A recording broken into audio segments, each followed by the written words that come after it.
ஐயா புதுசா நிறைய பேர் வர்றாங்க, அவங்களை பத்தி நான் பேசல. இன்னைக்கு ஆட்சி அதிகாரம்னா அது ஒரு இயந்திரம். அந்த இயந்திரத்தை எப்படி இயக்கணுங்கிற திறமை ஒரு மனிதனுக்கு இருக்கு. சட்டமன்ற உறுப்பினர்களாக, அமைச்சர்களாக, முதலமைச்சராக இருப்பவர்களுக்கு இந்த இயந்திரத்தை இயக்க தெரியும். இன்னைக்கு எத்தனையோ பேர் புதுசா வர்றாங்க, நாங்க செய்யறோம் வாங்க செய்யறாங்க.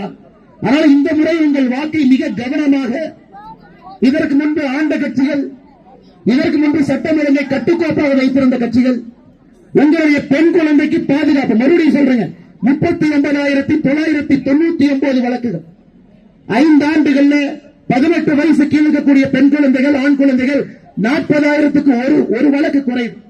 வருடத்திற்கு 8,000 வழக்கு. அது நம்ம ஏற்றுக்கவே முடியாதுங்க, ஏற்றுக்கவே முடியாது.